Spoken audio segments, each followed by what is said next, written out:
Welcome back. New information tonight. 5 people now in custody, all in connection with that deadly shooting at the Mall of America in Minnesota. Tonight, police say that they're still looking for a 6th suspect.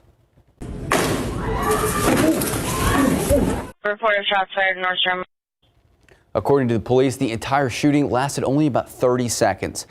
We're told a group of about 9 people got into an altercation in Nordstrom's. One of the men involved allegedly pulled out a gun and shot the victim multiple times. The identity of that victim still has not yet been released, but police have been in contact with his family. We do know it was a 19-year-old. As for the suspects who were involved, those arrested, 2 of them 18 years old, the other 3 17 years old. Now, the largest mall across the country, it was filled with holiday shoppers, and it was under lockdown for more than an hour after the gunfire. We saw some people running towards us, and I've learned that if people are running towards us, and a lot of them, like, you don't walk towards whatever they're running from. I actually made a barricade in the room that I was in because the door didn't lock. And then, I had to keep these girls that were with me calm and quiet as well. The Nordstrom's department store remains closed, but the rest of the mall opened today. Well, the death toll climbs to 10 after a Russian attack in Ukraine this morning. So take a look. We're going to show you video of the aftermath. At least 10 people killed, and Ukrainian officials say at least 55 more injured. The head of the regional administration noted no children were among the victims of this morning's shelling. The people of Kherson are being asked to donate blood in an effort to help save lives of those people injured in the attack. And back here in the United States, police are searching for a group of women who allegedly pulled off a covert burglary at a grocery store in California. So investigators say in total 5 women were involved. They posed as shoppers, distracting 2 clerks with all kinds of questions. At the same time, one of those women could sneak into the back of the store, look for cash. Eventually, that suspect stumbled onto a safe. The owner says the safe easily weighed 80 pounds. While she had something under her skirt, so she pulled that down and she lifted the safe with one hand and covered it with what she had with the cover. A second woman seen on camera helping her hide and lift the safe into a shopping cart. Now, police say the women took off in a getaway vehicle that was parked out front. That safe had $9,000 in it. Well, the winter storm might be hard to deal with for simple tasks, but it is proving even more difficult to travel in. How the cold temperatures, the snow, and in some places the ice, it's halting travelers from making it to their Christmas destinations. Welcome back. The deadly storm that has already swept across the country, it's now paralyzing parts of the Northeast with blizzard conditions. This bitter cold making for treacherous issues all across the roadways. It's leaving airline passengers stranded just before Christmas. ABC's Derek Dennis gives us a breakdown of some of the worst affected areas. Parts of the Northeast are being pummeled by strong winds, heavy snow, and frigid temperatures. More than 2 feet of snow has fallen in Buffalo, New York. The airport there shut down until Monday. Air traffic controllers stuck in the tower waiting to be rescued. Here in downtown Buffalo, we are no stranger to snow, but these conditions so bad it's now being considered one of the worst blizzards in its history. Emergency crews have made more than 50 rescues of people trapped in their vehicles. A driving ban remains in effect. It's not something that we're proud of, but in the worst affected areas, there is no emergency service available. In Kentucky, more than 700 vehicles were stuck on a 14-mile stretch of I-71 after an emergency highway closure. If you can avoid it, please do. But if you can avoid travel, do that too. Across the country, hundreds of thousands are without electricity. Power companies in at least 13 states are asking customers to conserve. Consumer efforts to conserve electricity over the next 24 hours will help us to avoid these outages. The National Weather Service saying this depicts one of the greatest extensive winter weather warnings and advisories ever. The cold temperatures reaching as far south as Florida. The wind right now is making it feel like it's 0 degrees where I stand. But look at these numbers. Some of the coldest Christmas days on record for Charlotte, Atlanta, and Memphis. The massive storm also taking a toll on air travel. Today, more than 2,600 flights canceled, another 6,000 delayed. Friday hitting the record for the highest number of cancellations this year, with more than 20% of all flights canceled. Derek Dennis, ABC News, New York. Thankfully, we didn't have any major travel issues, at least out there on the roadways here in South Texas, following this Arctic air mass that has really just settled in for the Christmas weekend. And we still won't have any issues on the roadways if you are stepping out tomorrow for any Christmas Day plans. But you will still want to bundle up because it is going to be a very cold start and still a chilly finish, but warmer than what we saw out there earlier this afternoon. Speaking of which, upper 30s, low 40s. Those daytime highs earlier today. That followed a morning low of 19 degrees, which is actually the fourth coldest start to a Christmas Eve that we have on record officially here in San Antonio. Tomorrow morning, forecast low of 23, and if that verifies, that will tie 1989 for the second coldest Christmas morning on record. So another hard freeze expected tonight, another freeze Monday morning, but then we see a warming trend take us throughout the remainder of next week. We'll time all of that out, plus get an updated look at where Santa is this hour after the break. Hi, I'm Alexis Page, one of the producers here at KSAT. My holiday tradition every year, most of my family lives away, so I do a gift exchange with my close friends that live here in San Antonio. It's really nice. We get together, we open up the packages, we talk about why we gave each other the gifts, and then usually from there, we're dressed up in our pajamas, and if we have the day off, we hang out and watch Christmas movies. If not, I will wear my pajamas to work. Feliz Navidad!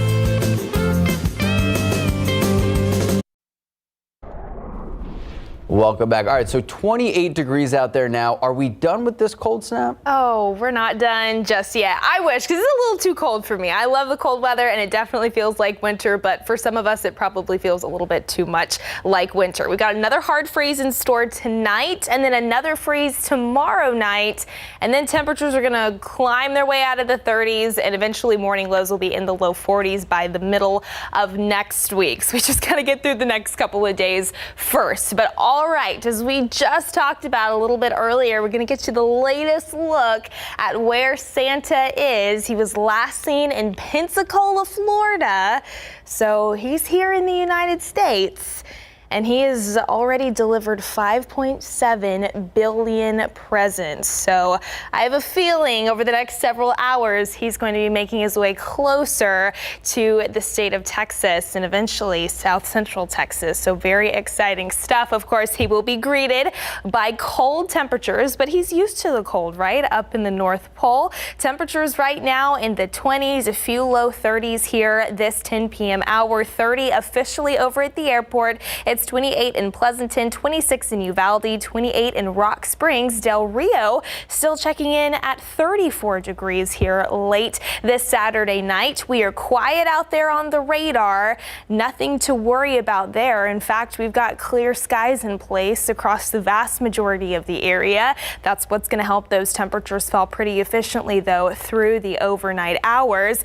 That parent area of low pressure that dragged that Arctic cold front into our region on Thursday, now swirling across portions of Canada. You can see still, though, producing some snow across the Great Lakes region, even stretching up into New England. Check out these temperatures in the teens in Buffalo, checking in at 12 degrees, 13 in Cleveland, Ohio. Still, though, across the northern plains, minus 10 degrees in Bismarck, North Dakota. So very, very cold. We will not see those temperatures here in our neck of the woods, but still below freezing or just at freezing across a good portion of the state of Texas here this hour as well. 26 in Lubbock and 24 in San Angelo. The thing about our air right now, yes, it's cold, but it's also really, really dry. Taking a look at dew points, which is how we measure the moisture in the low levels of the atmosphere, in the teens and even some single digits. So if your hair has been a little staticky, you've been shocking the doorknob when you go to touch it, or maybe your lips have just been really chapped, this is the reason why. We just have incredibly dry air in place. And of course, that combined with the clear skies and the calm winds really helping those temperatures tumble through the overnight hours. We're waking up to the low 20s for most. In the hill country, maybe some more upper teens. So definitely need to make sure that we are protecting the people, pets, plants, and pipes through the overnight hours, with our third consecutive hard freeze in the works overnight as well. Waking up tomorrow morning, Christmas morning, yes, very, very cold, 36 degrees by 10 a.m. here in San Antonio. Temperatures in the upper 40s, low 50s for those daytime highs tomorrow afternoon. 50 in Carrizo Springs, stretching over to Cotulla, 48 in Beeville, and 48 in Gonzales tomorrow afternoon also. And that is cooler than the average high of this time of year, 63. And of course, it will be colder than our average low of 41. As we head into the next upcoming week, last full week of 2022, again, not a whole lot of change in our weather pattern over the next couple of days, but winds will turn in from the south, which is going to help those temperatures finally start to warm. Around 60 Monday and Tuesday, 70s throughout the second half of next week, and maybe a couple of isolated chances for rain by Thursday and Friday, Max. All right, thank you, Mia. So, Greg, we talked about the NFL action, but we're in the midst of bowl season. Well, the bowl season continues. Remember UTSA involved in that bowl game, and now it's time for the Texas Longhorns, the Washington Huskies, to meet in the Valero Alamo Bowl. The Longhorns have arrived. Here they come to their hotel headquarters in downtown San Antonio. We'll hear from them here in just a few minutes, and the Spurs will be home for Christmas.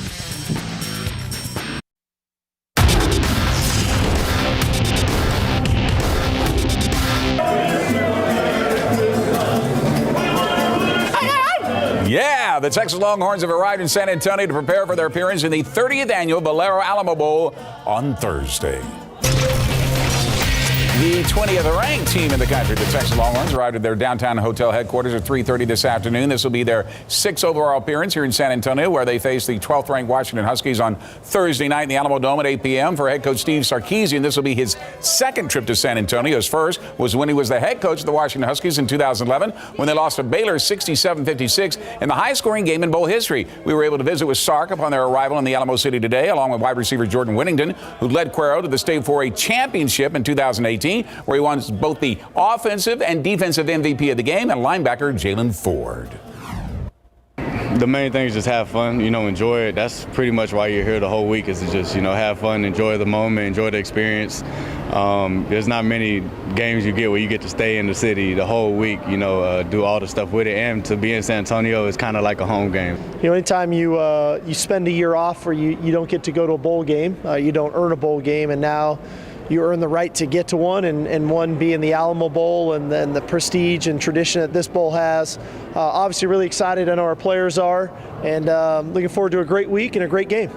The Huskies will arrive on Christmas Day night to begin their preparations for Thursday's Valero Alamo Bowl. Meantime, the fiancée of UT head basketball coach Chris Beard now says that he never tried to choke her, that he never wanted him arrested, and that he was actually acting in self-defense. That's according to a statement sent to the Associated Press by her attorney. Beard has been suspended indefinitely without pay since his arrest on a felony charge on December the 12th. In the statement, Beard's fiancée said, quote, "I apologize for the role I played in this unfortunate event. I realized my frustration when breaking his glasses initiated a physical struggle between Chris and myself." All the university will say now is that they are reviewing the statement.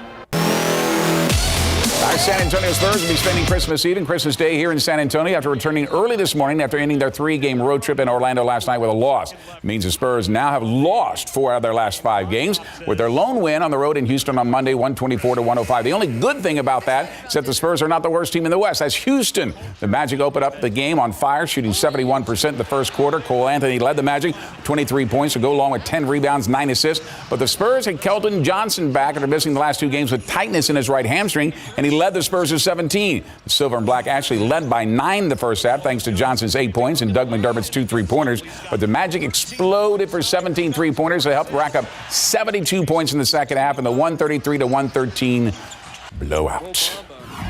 We got to learn, those important parts of the game, whether it's the start of the game, how to close a half, start of a quarter. They're super important, and they kind of all go together, and it means a lot, when it comes down the stretch to the end of the game. All right, so the Spurs will go back to work on Monday, the day after Christmas. That will be against the Utah Jazz at 7 p.m. We'll be live there starting at 5 o'clock on Monday. And don't forget, of course, Merry Christmas and Happy Holidays to everyone out there tonight. Thank you, Greg. We'll be right back. You got it. All right, another cold start early tomorrow morning as temperatures dip down into the upper teens and low 20s. We rebound to about 50 tomorrow afternoon. See more sunshine into the beginning of next week, helping those temperatures warm even more so. And then max, we're already near about 70 degrees by Wednesday. So typical Texas fashion there. That is fantastic. Looking forward to 70 and sunny. Well, that is it for tonight's show. Thank you so much for watching. Before we go, we're going to leave you with a holiday tradition. Sarah Spivey singing Silent Night. Enjoy and Merry Christmas.